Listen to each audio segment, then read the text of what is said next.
മാനമൊന്നിരുണ്ടാൽ എല്ലാവരും പരതുന്ന ഒരിടമുണ്ട് സോഷ്യൽ മീഡിയയിൽ. ജില്ലാ കളക്ടർമാരുടെ ഫേസ്ബുക്ക് പേജിൽ അവധി പ്രഖ്യാപനമുണ്ടോ എന്നാണ് അന്വേഷണം. അനിവാര്യ ഘട്ടത്തിൽ വിദ്യാഭ്യാസ സ്ഥാപനങ്ങൾക്ക് അവധി പ്രഖ്യാപിക്കുന്നതിനുള്ള ഔദ്യോഗിക അധികാരം നിക്ഷിപ്തമായിരിക്കുന്നത് കളക്ടർമാരിലാണല്ലോ.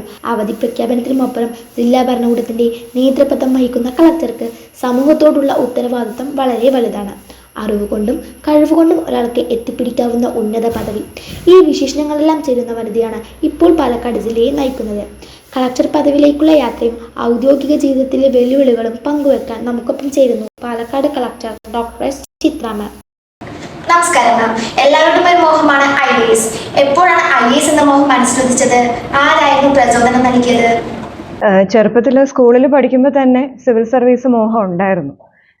അന്നൊന്നും നിങ്ങളെപ്പോലെ ഇത്രയും ആക്സസ് ഇല്ല. ഇപ്പോൾ സോഷ്യൽ മീഡിയയോ അല്ലെങ്കിൽ ഇൻ്റർനെറ്റോ ഒന്നും ഇല്ലല്ലോ. അപ്പോൾ എങ്ങനെയാണ് സിവിൽ സർവീസിന് പ്രിപ്പയർ ചെയ്യേണ്ടത്, സിവിൽ സർവീസിൽ വന്നു കഴിഞ്ഞാൽ ജോലികൾ എന്തൊക്കെയാണ് എന്നൊന്നും കൃത്യമായിട്ടൊരു ധാരണ ഉണ്ടായിരുന്നില്ല. പക്ഷെ എങ്കിലും അന്ന് ചെറുപ്പം മുതലേ പത്രം വായിക്കായിരുന്നു. മാത്രവുമല്ല കുറച്ച് ക്വിസ് പ്രോഗ്രാമുകളിലൊക്കെ പങ്കെടുക്കുമായിരുന്നു. അപ്പോൾ അന്ന് പല സ്കൂളിൽ നിന്നുള്ള ക്വിസിന് പങ്കെടുക്കാൻ വരുന്ന കുട്ടികളുണ്ടാവുമല്ലോ, അവർക്കൊക്കെ ഒരു കോമൺ എയിമായിരുന്നു സിവിൽ സർവീസിലേക്ക് വരിക എന്നുള്ളത്. കുറച്ചൊക്കെ സിനിമ കണ്ടും അങ്ങനെയൊക്കെ ആയിരിക്കാം. അപ്പോൾ അങ്ങനെ ഒരു ആഗ്രഹമായിട്ട് ചെറുപ്പം മുതലേ ഉണ്ടായിരുന്നു. പക്ഷെ അന്നൊന്നും അങ്ങനെ സീരിയസ് ആയിട്ട് പ്രിപ്പയർ ചെയ്തിട്ടൊന്നുമില്ല. ഞാൻ നേരത്തെ പറഞ്ഞ പോലെ എങ്ങനെ ഈ പരീക്ഷയ്ക്ക് പ്രിപ്പയർ ചെയ്യേണ്ടതെന്നൊന്നും അറിയില്ലായിരുന്നു. അധികം ഉദ്യോഗസ്ഥരെ ഒന്നും നേരിട്ട് കണ്ടിട്ടുമില്ല. എനിക്ക് തോന്നുന്നു ഞാൻ ആദ്യമായിട്ട് നേരിട്ട് കണ്ട ഒരു സിവിൽ സർവീസ് ഉദ്യോഗസ്ഥൻ എന്ന് പറയുന്നത് അന്നത്തെ DPI ആണ്. ഇന്നത്തെ DGE, director of public instruction. നേരത്തെ ചീഫ് സെക്രട്ടറി ആയിരുന്ന ഡോക്ടർ VP ജോയ് സാർ ആയിരുന്നു. അപ്പോൾ അദ്ദേഹത്തെ കണ്ടതും അദ്ദേഹത്തിന്റെ ക്ലാസ് അറ്റൻഡ് ചെയ്തതും കുറച്ചുകൂടി ഒരു പ്രചോദനമായിരുന്നു സിവിൽ സർവീസ് തിരഞ്ഞെടുക്കാൻ. ഞാൻ നേരത്തെ പറഞ്ഞല്ലോ, സ്കൂളിൽ ആഗ്രഹം ഉണ്ടായിരുന്നെങ്കിലും അങ്ങനെ സിവിൽ സർവീസിനായിട്ട് പ്രിപ്പയർ ഉണ്ടായിരുന്നില്ല. എല്ലാവരെയും പോലെ എൻട്രൻസ് എഴുതി MBBSന് ചേർന്നു. സിവിൽ സർവീസ് ആഗ്രഹം വന്നത് പിന്നെ MBBSന്റെ ഫൈനൽ പരീക്ഷ കഴിഞ്ഞ് ഹൗസ് സർജൻസി ചെയ്യുന്ന സമയത്താണ്. നമുക്ക് ആ സമയത്ത് ഒരു കരിയർ ചോയ്സ് മേക്ക് ചെയ്യേണ്ട സമയമാണല്ലോ. ഡോക്ടറായിട്ട് തന്നെ തുടരണോ അതോ വേറെ എന്തെങ്കിലും കരിയർ ഓപ്ഷൻസ് അവൈലബിൾ ആണോ എന്നൊക്കെ ഇങ്ങനെ ആലോചിച്ചപ്പോൾ എന്തുകൊണ്ട് സിവിൽ സർവീസ് ട്രൈ ചെയ്തുകൂടാ, പണ്ടൊരാഗ്രഹം ഉണ്ടായിരുന്നതല്ലേ എന്നിങ്ങനെ മനസ്സിൽ തോന്നി. അപ്പോൾ യാദൃശ്ചികമായിട്ട് ആ സമയത്ത് പത്രത്തിൽ സിവിൽ സർവീസിന്റെ നോട്ടിഫിക്കേഷൻ, അതായത് പരീക്ഷയ്ക്ക് അപേക്ഷകൾ ക്ഷണിച്ചുകൊണ്ടുള്ള നോട്ടിഫിക്കേഷൻ കണ്ടു. അങ്ങനെ ഹൗസ് സർജൻസി ഏതാണ്ട് തുടങ്ങുന്ന സമയത്ത് പരീക്ഷയ്ക്കായിട്ട് അപ്ലൈ ചെയ്തു. അന്ന് അറിയാലോ, ഹൗസ് സർജൻസി സമയത്ത് ലീവ് കിട്ടാനൊക്കെ വളരെ പ്രയാസമാണ്. കഷ്ടപ്പെട്ട് ലീവൊക്കെ വാങ്ങിച്ച് കുറച്ച് ലീവൊക്കെ കിട്ടിയുള്ളൂ. പരീക്ഷ എഴുതി. അപ്പൊ അന്ന് വെറുതെ ഇല്ലേ പൊട്ടക്കണ്ണന്റെ മാവേലേറെന്നൊക്കെ പറയില്ലേ, അതേപോലെ എഴുതിയതാണ്. അങ്ങനെ കാര്യമായിട്ട് പരീക്ഷയ്ക്കായിട്ട് പ്രിപ്പയർ ചെയ്യാനൊന്നും സമയം കിട്ടിയിട്ടുണ്ടായിരുന്നില്ല. പക്ഷെ അന്ന് ഒരു ഭാഗ്യം എന്ന് പറയണം. പിന്നെ ചെറുപ്പം മുതലേ പത്രമൊക്കെ വായിക്കുന്നത് കൊണ്ടുകൂടെ ആവാം, പ്രിലിംസും മെയിൻസും കിട്ടി ആദ്യത്തെ ശ്രമത്തിൽ തന്നെ. പക്ഷെ ഫൈനൽ ലിസ്റ്റിൽ വന്നില്ല. ഇന്റർവ്യൂവിന് അറ്റൻഡ് ചെയ്തു, റാങ്ക് ലിസ്റ്റിൽ വന്നില്ല. പക്ഷെ ഇന്റർവ്യൂവിനായിട്ട് കേരള ഹൗസിലൊക്കെ പോയി ഡൽഹിയിലൊക്കെ താമസിച്ചപ്പോൾ ഇതിനു വേണ്ടി നന്നായിട്ട് പ്രിപ്പയർ ചെയ്യുന്ന ഒരുപാട് പേരെ കണ്ടു. ഹരിത, അങ്ങനെ പിന്നീട് ഫസ്റ്റ് റാങ്ക് കിട്ടിയ ഹരിതയൊക്കെ അന്ന് എൻ്റെ കൂടെ ഇന്റർവ്യൂവിനുണ്ടായിരുന്നു. അപ്പോൾ അവരുമായിട്ടൊക്കെ സംസാരിച്ചപ്പോൾ എങ്ങനെയാണ് ഈ പരീക്ഷയ്ക്ക് പ്രിപ്പയർ ചെയ്യേണ്ടതെന്ന് കുറച്ചുകൂടെ മനസ്സിലായി. അപ്പോൾ അന്ന് കിട്ടിയില്ലെങ്കിലും ഒന്നുകൂടി ഇതിന് കാര്യമായിട്ട് ശ്രമിക്കാമെന്ന് വിചാരിച്ചു. അപ്പോൾ അങ്ങനെ ഹൗസ് സർജൻസി കഴിഞ്ഞ് ഞാൻ തിരുവനന്തപുരത്തേക്ക് പോയി. തിരുവനന്തപുരത്ത് നിന്ന് കുറച്ച് കൂട്ടുകാരൊക്കെ ഉണ്ടായിരുന്നു, അവരുടെ കൂടെ കമ്പൈൻ സ്റ്റഡി ഒക്കെ ആയിട്ട് പരീക്ഷ തന്നെ ഏതാണ്ട് 1 വർഷം വരും, പ്രിലിമിനറിയും മെയിൻസും ഇന്റർവ്യൂവുമായിട്ട്. അപ്പോൾ അങ്ങനെ ആ 1 വർഷം തിരുവനന്തപുരത്ത് നിന്ന് തന്നെ പഠിച്ചു. ഇടയ്ക്ക് കുറച്ച് ചെറിയ ജോലിയൊക്കെ ചെയ്തു.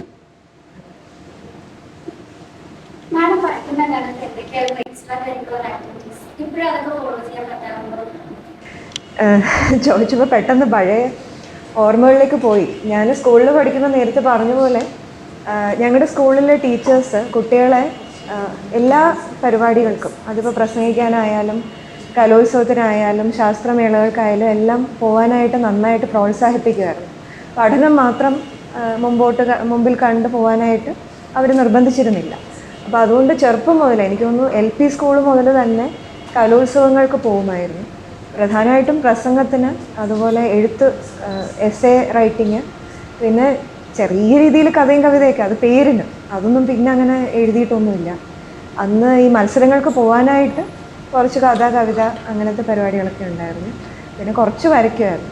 പിന്നെ ഇങ്ങനത്തെ ഈ സ്റ്റേജിൽ കയറണ്ടാത്ത പരിപാടികളെല്ലാം കുറേശ്ശെ ഉണ്ട്. മാഡം ഒരു ഡോക്ടറാണല്ലോ, ഡോക്ടറെ ദൈവതുല്യമായിട്ടാണ് കണക്കാക്കുന്നത്. അതോടൊപ്പം തന്നെ മാഡം ഒരു സിവിൽ സർവന്റ് കൂടെയാണ്. ഇത് രണ്ടും പൊതുജന സേവനമാണല്ലോ. മാഡത്തിന് ഈ രണ്ട് മേഖലയിലും ഏറ്റവും കൂടുതൽ സംതൃപ്തി തോന്നിയിട്ടുള്ളത് ഏത് മേഖലയിൽ? ഞാൻ ശരിക്കും ഇഷ്ടപ്പെട്ടിട്ട് തന്നെയാണ് മെഡിസിൻ എടുത്തത്.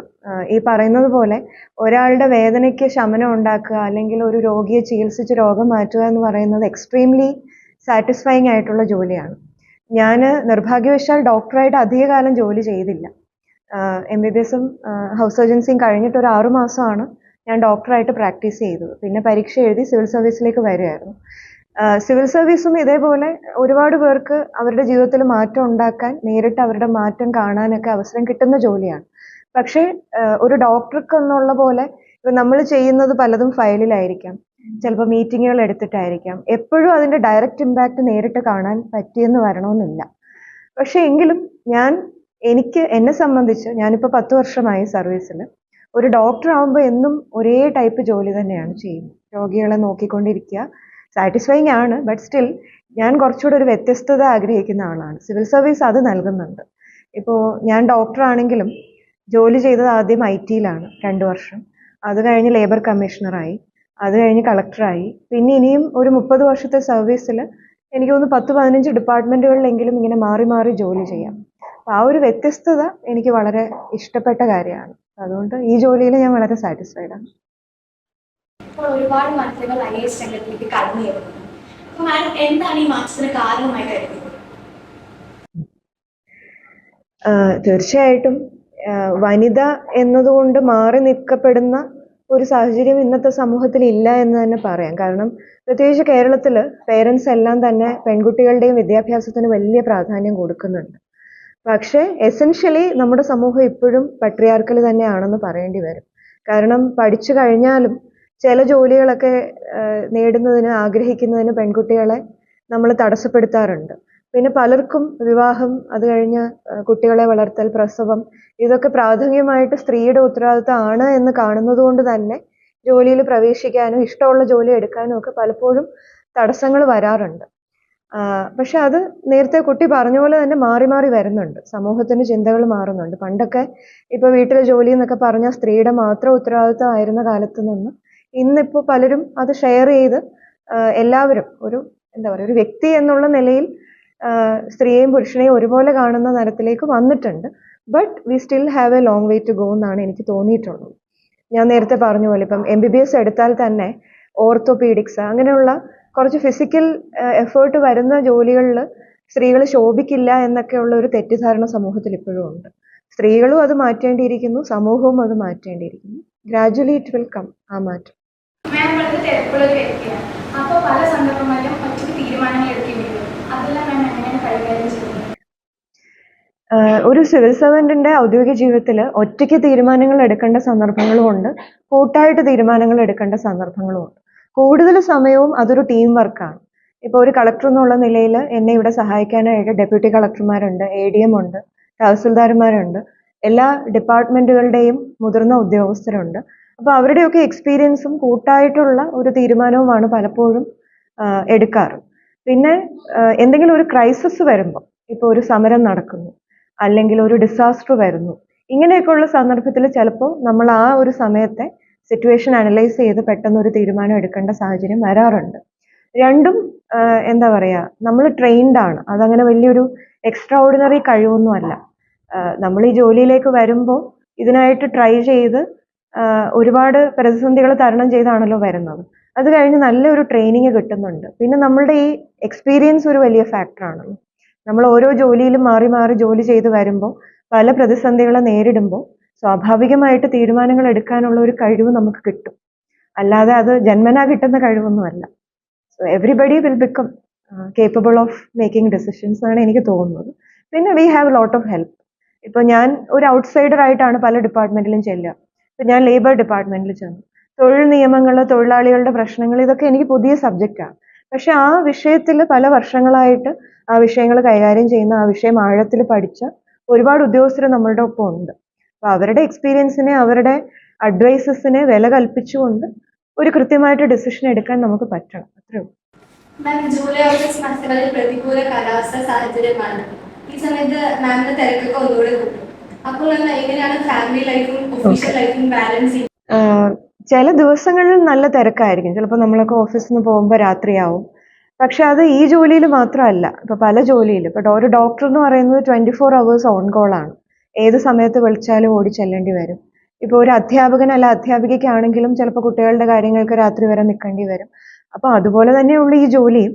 പിന്നെ നമ്മൾ വർക്ക് മാനേജ് ചെയ്യുന്ന പോലെ ഇരിക്കും. ഇപ്പൊ എല്ലാം നമ്മൾ ആരെയും വിശ്വസിക്കാതെ നമ്മൾ തന്നെ ചെയ്യാനിരുന്നാൽ നമുക്ക് സമയം തികയില്ല. അതേസമയം നമുക്ക് നല്ല ഉദ്യോഗസ്ഥർ, വിശ്വസിക്കാവുന്ന ആത്മാർത്ഥതയുള്ള നല്ല ഉദ്യോഗസ്ഥർ കൂടെ ഉണ്ട്. നമ്മൾ കുറേയൊക്കെ ചുമതലകൾ അവരെയും കൂടി ഏൽപ്പിക്കുക, ഡെലിഗേറ്റ് ചെയ്യുകയും നമ്മൾ വർക്ക് നന്നായിട്ട് മാനേജ് ചെയ്യുകയാണെങ്കിൽ ഫാമിലിക്കുള്ള സമയം കിട്ടും എന്ന് തന്നെയാണ് എനിക്ക് തോന്നിയിട്ടുള്ളത്. എനിക്കിതുവരെ അങ്ങനെ ഒരു വലിയ ബുദ്ധിമുട്ട് തോന്നിയിട്ടില്ല. ഇപ്പൊ കളക്ടർ ആവുന്നതിന് മുമ്പ് തന്നെ ഒരു സമയം ഒരുപാട് അഡീഷണൽ ചാർജുകളൊക്കെ എനിക്ക് ഹാൻഡിൽ ചെയ്യേണ്ടി വന്നിട്ടുണ്ട്. നമ്മൾ കൃത്യമായിട്ടൊരു പ്രയോറിറ്റി വെക്കുക, കൃത്യസമയത്ത് നന്നായിട്ട് വർക്ക് തീരുന്ന പോലെ മാനേജ് ചെയ്ത് സ്വന്തമായിട്ടും ഫാമിലിക്ക് മാത്രം പോരല്ലോ സമയം, നമുക്കും സ്വന്തമായിട്ടൊരു സമയം വേണമല്ലോ. ഇത് രണ്ടും കണ്ടെത്താൻ ശ്രമിക്കുക എന്നുള്ളതേ ഉള്ളൂ ഏത് ജോലിയിലായാലും. ഞങ്ങളിൽ പലരും നന്നായി പഠിക്കാറുണ്ട്, പക്ഷെ പലപ്പോഴും പല സാഹചര്യങ്ങളും കോൺഫിഡൻസ് ഇല്ലാതെ തോന്നാറുണ്ട്. അങ്ങനെയുള്ളവരോട് മാഡത്തിന് എന്താണ് പറയാനുള്ളത്? അതൊരു പ്രശ്നമൊന്നുമല്ല. ഇപ്പം എന്നെ സംബന്ധിച്ച് എനിക്കും കോൺഫിഡൻസ് വളരെ കുറവുള്ള ഒരു കുട്ടിയായിരുന്നു ചെറുപ്പത്തിൽ. ഇപ്പോൾ സിവിൽ സർവീസിന്റെ കാര്യം തന്നെ പറയുകയാണെങ്കിൽ ഞാൻ നന്നായിട്ട് പഠിക്കുന്ന കുട്ടിയായിരുന്നു 10 വരെ, 10+2 വരെയൊക്കെ. പക്ഷെ ഈ സിവിൽ സർവീസ് എന്നെ കൊണ്ട് പറ്റുമോ എന്നൊക്കെയുള്ള ആശങ്കയും ഒക്കെ എനിക്കുണ്ടായിരുന്നു. ഇപ്പോൾ ഒരു സമൂഹത്തിൽ ഇങ്ങനെ നിന്ന് സംസാരിക്കാൻ ഇതിനൊക്കെ ബുദ്ധിമുട്ടുള്ള ഒരു വ്യക്തിയായിരുന്നു. പക്ഷെ നമ്മളുടെ ജീവിതം നമ്മളെ അതിന് പ്രാപ്തരാക്കി എടുക്കും എന്നുള്ളതാണ്. നമ്മളിങ്ങനെ നമ്മൾ തന്നെ സ്വന്തമായിട്ട് എക്സ്പീരിയൻസസ് കണ്ടെത്താൻ ശ്രമിക്കുക. എക്സ്പീരിയൻസ് എന്ന് പറയുമ്പോൾ ഇപ്പോൾ ഒരുപാട് പേരോട് സംസാരിക്കുന്നതായാലും നമുക്ക് തന്നെ നമ്മളുടെ ബലഹീനതകൾ എന്തൊക്കെയാണെന്ന് അറിയാം. നമുക്ക് തന്നെ അറിയാമായിരിക്കും. ഇപ്പോൾ കുട്ടി പറഞ്ഞ പോലെ കോൺഫിഡൻസ് കുറവാണെങ്കിൽ അതിനെ മറികടക്കാൻ ഒന്ന് ശ്രമിക്കുക കോൺഷ്യസ്ലി.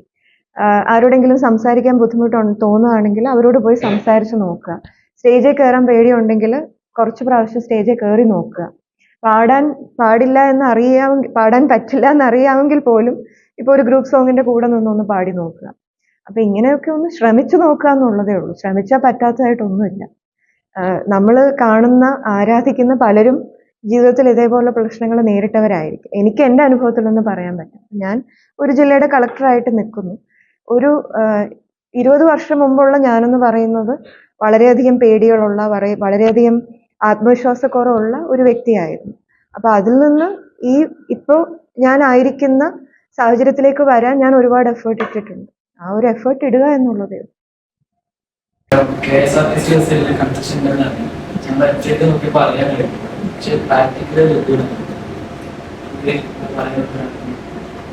അപ്പൊ അത് നമ്മൾ student travel facility meeting collector എല്ലാ 3 മാസവും കൂടാറുണ്ട്. നമ്മൾ ഇലക്ഷൻ ആയിരുന്നത് കൊണ്ട് ജൂണിലൊക്കെ ഇലക്ഷന്റെ തിരക്കായിരുന്നത് കൊണ്ട് ജൂലൈയിലാണ് നമ്മുടെ സ്റ്റുഡൻറ് ട്രാവൽ ഫെസിലിറ്റി മീറ്റിംഗ് കൂടിയത്. അപ്പോൾ അതിൽ RTOയ്ക്കും അതുപോലെ ഡിസ്ട്രിക്ട് ട്രാൻസ്പോർട്ട് ഓഫീസർക്കും ഒക്കെ കർശന നിർദ്ദേശം കൊടുത്തതാണ് കുട്ടികൾക്ക് കൺസെഷൻ കൊടുക്കണം എന്നുള്ളത്. അപ്പോൾ അതിൽ പരാതി ഉണ്ടെങ്കിൽ അറിയിക്കാനായിട്ട് നമ്മളൊരു നമ്പറും കൊടുത്തിരുന്നു. അപ്പോൾ നിങ്ങൾ തീർച്ചയായിട്ടും ഇപ്പം ഏത് ബസ്സിലാണ്, ഏത് റൂട്ടിൽ ഓടുന്ന ബസ്സിലാണെന്ന് പറഞ്ഞു കഴിഞ്ഞാൽ അതിൽ നടപടിയെടുക്കാം. അവരത് തരാൻ ബാധ്യസ്ഥരാണ്. വിദ്യാർത്ഥികൾക്കിടയിൽ വളർന്നു വരുന്നതാണ് അത് തടയാൻ വേണ്ടി കുറേയധികം ലഹരി ക്ലാസ്സുകളും ക്യാമ്പയിനുകൾ നടത്തുന്നുണ്ട്. എങ്കിൽ പോലും ലഹരിയുടെ ഉപയോഗം കുറയുന്നില്ല. ഇത് തടയാൻ വേണ്ടി സമൂഹം ഇക്കാര്യത്തിൽ ഇടപെട്ടാൽ മാത്രമേ കാര്യമായ ഉപയോഗം കാണാൻ പറ്റും. സമൂഹം എങ്ങനെയാണ് ഇക്കാര്യത്തിൽ ഇടപെടേണ്ടത് എന്നാണ് ആസ് യു റൈറ്റ്ലി സെഡ്, ഇപ്പോൾ ഉദ്യോഗസ്ഥർ മാത്രം വിചാരിച്ചാൽ ഒഴിവാക്കാൻ പറ്റുന്നതല്ല ലഹരിയുടെ പ്രശ്നം. അപ്പം ഞാനിവിടെ പല സ്കൂളിലെയും ടീച്ചേഴ്സുമായിട്ടും പേരൻസുമായിട്ടും സംസാരിച്ചപ്പോൾ മനസ്സിലാക്കിയത് ഈ ലഹരി പദാർത്ഥങ്ങൾ കൈമാറ്റം ചെയ്യാനായിട്ട് തന്നെ കുട്ടികളെ ഉപയോഗിക്കുന്നുണ്ട്. ചെറിയ പ്രോഫിറ്റുകൾ, ചെറിയ പൈസകളൊക്കെ ഓഫർ ചെയ്തുകൊണ്ട് ഇപ്പം ഇത് ബാഗിൽ വെച്ചിട്ട് വേറൊരാൾക്ക് കൈമാറിയാൽ ഇത്ര രൂപ അല്ലെങ്കിൽ ഇന്ന സ്വീറ്റ്സ് എന്നുള്ള രീതിയിൽ അവർ കുട്ടികളെ വശീകരിക്കുന്നുണ്ട്. അപ്പോൾ അത് പലപ്പോഴും പോലീസോ അല്ലെങ്കിൽ അധ്യാപകരോ രക്ഷകർത്താക്കളോ തന്നെയോ അറിഞ്ഞുകൊള്ളണമെന്നില്ല. അപ്പോൾ എനിക്ക് തോന്നുന്നു അങ്ങനെയുള്ള കാര്യങ്ങൾ ഏറ്റവും ആദ്യം അറിയാൻ പറ്റുന്നത് കൂടെ പഠിക്കുന്ന കുട്ടികൾക്കാണ്. ഇപ്പൊ സുഹൃത്തുക്കൾക്ക് അറിയാമല്ലോ, നമ്മുടെ കൂടെ പഠിക്കുന്ന ആ വിദ്യാർത്ഥി ഇങ്ങനെയുള്ള കാര്യങ്ങളിൽ ഇടപെടുന്നുണ്ടോ, അല്ലെങ്കിൽ നമ്മൾ സാധാരണ കാണുന്നതിൽ നിന്ന് വ്യത്യസ്തമായിട്ട് പെരുമാറുന്നുണ്ടോ എന്നൊക്കെ ഉള്ളത്. അപ്പം അങ്ങനെ കാണുമ്പോൾ അത് ആ കുട്ടിയോടും സംസാരിക്കുക, അധ്യാപകരുടെയും രക്ഷകർത്താക്കളുടെയും ശ്രദ്ധയിൽ കൊണ്ടുവരിക എന്നുള്ളതാണ്.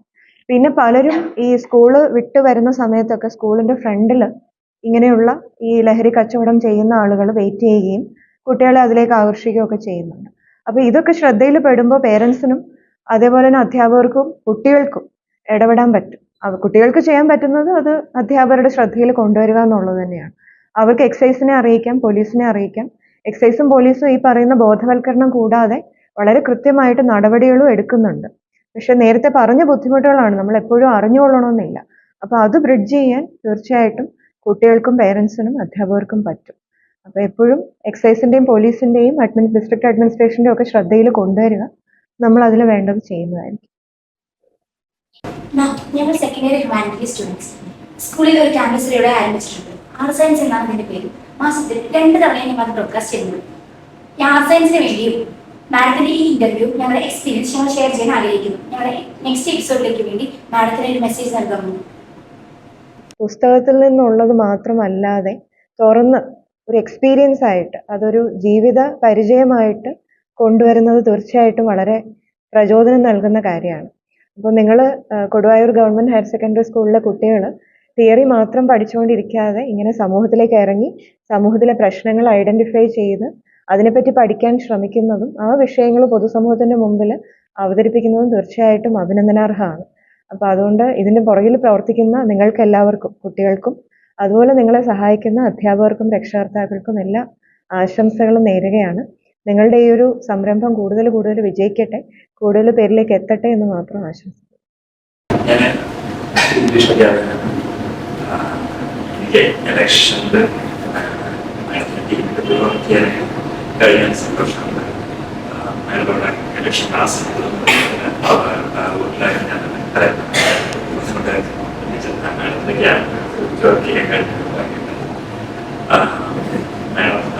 സബോർഡിനേറ്റ്സിനോട് പെരുമാറുന്ന രീതിയിൽ മറ്റൊക്കെ വളരെ പ്ലീസിങ് ആയിട്ട് വളരെ സന്തോഷമായി. കാരണം നമ്മൾ പൊതുവെ അതോറിറ്റീസ് കാണുന്ന അല്ലെങ്കിൽ പ്രതീക്ഷിക്കുന്ന ഒരു സംഗതി എന്ന് പറയുന്നത് അവർ അതോറിറ്റി എസ്റ്റാബ്ലിഷ് ചെയ്യാനായിട്ടൊക്കെ ശ്രമിക്കുന്ന പൊതുവെ കാണാറുണ്ട്. ഒരു ക്ലീഷേ ചോദ്യമാണെന്ന് എനിക്കറിയില്ല, എങ്കിലും അത് വളരെ പ്ലീസിങ് ആയിട്ട് തോന്നി. എങ്ങനെയാണ് ആ ഒരു ചെയ്യാൻ പറ്റുന്നത്? അത് ഓരോരുത്തരുടെ വ്യക്തിത്വവും ഓരോരുത്തരുടെ പേഴ്സണൽ സ്റ്റൈലും ആണെന്ന് എനിക്ക് പറയാൻ പറ്റും. ഇപ്പൊ ലീഡർഷിപ്പ് എന്ന് പറയുന്നത് പലരും പല രീതിയിലായിരിക്കും എക്സസൈസ് ചെയ്യുക. ഓരോരുത്തർക്കും ഓരോ മാനേജ്മെന്റ് സ്റ്റൈലാണ്. പിന്നെ അതിനെ കുറേയൊക്കെ നമ്മൾ വളർന്നു വന്ന സാഹചര്യവും നമ്മുടെ പേരൻസും നമ്മുടെ അധ്യാപകരും നമ്മളോട് പെരുമാറിയ രീതിയും ഒക്കെ അതിനെ സ്വാധീനിക്കുന്ന കാര്യങ്ങളാണെന്ന് തോന്നുന്നു. അപ്പോൾ എനിക്ക് പൊതുവെ ഇവിടെ കളക്ടർ എന്നുള്ള രീതിയിൽ ഒരു ജോലി ഇപ്പം നമുക്ക് താഴെയുള്ള നമ്മുടെ കൂടെ ജോലി ചെയ്യുന്ന ഉദ്യോഗസ്ഥരോട് പറഞ്ഞു ചെയ്യിക്കേണ്ട സാഹചര്യം പലപ്പോഴും വരാറുണ്ട്. അപ്പോൾ അത് അവരെ കൊണ്ട് ചെയ്യിക്കുന്നതിന് പല രീതികളുണ്ട്. അവരെ പേടിപ്പിച്ച് വിറപ്പിച്ച് ചെയ്യിക്കാം, ഒരു കൊയർഷൻ, ഒരു പോസിറ്റീവ് പ്രഷർ കൊടുത്ത് ചെയ്യിക്കാം, ഒരു സുഹൃത്ത് എന്നുള്ള രീതിയിലും അവരെ കൊണ്ട് ചെയ്യിക്കാം. അപ്പോൾ അതിൽ ഏത് സ്റ്റൈൽ വേണമെന്നുള്ളത് ഓരോരുത്തരുടെയും ഇൻഡിവിജ്വൽ ചോയ്സ് ആണ്. ഞാനങ്ങനെ കോൺഷ്യസ് ആയിട്ട് ഇങ്ങനെ വേണം എന്ന് വിചാരിച്ച് ചെയ്യുന്നതല്ല. ഞാൻ എന്താ പറയുക, സിവിൽ സർവീസ് കിട്ടിയത് കൊണ്ട് ഞാനെന്നുള്ള വ്യക്തി ഒരുപാട് മാറിയിട്ടില്ല. നേരത്തെ വളർന്നു വന്ന സാഹചര്യത്തിൽ ആ രീതിയിൽ തന്നെയാണ് ഞാൻ ഇപ്പോഴും ഇടപെട്ട് പോകുന്നത്. അത് മാത്രം.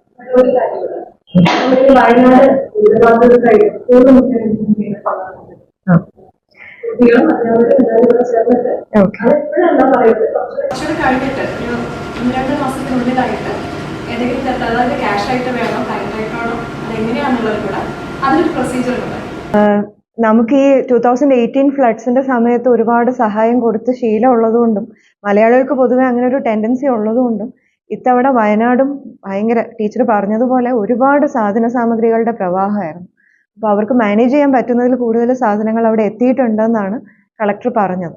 മാത്രമല്ല ഇപ്പൊ 2018 പ്രളയം പോലെ അല്ല, വളരെ ചെറിയ മീൻസ് അന്ന് കേരളം മുഴുവൻ അഫക്റ്റഡ് ആയിരുന്നു. ഇപ്പൊ ഒരു പ്രദേശത്തെ ആളുകൾ മാത്രമാണ് അഫക്റ്റഡ്. അപ്പൊ അതുകൊണ്ട് ഇപ്പോൾ അവർക്ക് കൂടുതലായിട്ട് സാധന സാമഗ്രികൾ ആവശ്യമില്ല എന്ന് കളക്ടർ അറിയിച്ചിട്ടുണ്ട്. നമുക്ക് ചെയ്യാൻ പറ്റുന്നത് ഇപ്പം ഇനി വേണ്ടത് അവരുടെ റീബിൽഡിംഗ് ആണ്. ആ പ്രദേശത്തിന്റെ റീബിൽഡിംഗ്, അവർക്ക് ഹൗസസ്, പിന്നെ അവർക്ക് ഒരു ജീവിതം കരുപ്പിടിപ്പിക്കാനുള്ള കാര്യങ്ങളാണ്. അപ്പോൾ അത് സർക്കാർ തന്നെയാണ് ചെയ്യുന്നത്. നമ്മുടെ തദ്ദേശ സ്വയംഭരണ സ്ഥാപനങ്ങളും സംസ്ഥാന സർക്കാരും ഗവൺമെൻറ് ഓഫ് ഇന്ത്യയും ഒക്കെ ചേർന്നാണ് ആ പ്രവൃത്തി ചെയ്യുക. അപ്പോൾ അതിൽ നമുക്ക് മുഖ്യമന്ത്രിയുടെ ദുരിതാശ്വാസ നിധിയിലേക്ക് ഒരു സംഭാവനയായിട്ട് കൊടുക്കുന്നതായിരിക്കും ഇപ്പോഴത്തെ സാഹചര്യത്തിൽ ഏറ്റവും നല്ലതെന്ന് തോന്നുന്നു. കാരണം സാധനങ്ങൾ കൊടുത്താൽ അവർക്ക് ആവശ്യമുള്ള സാധനങ്ങളാണോ എന്ന് നമുക്കറിയില്ല.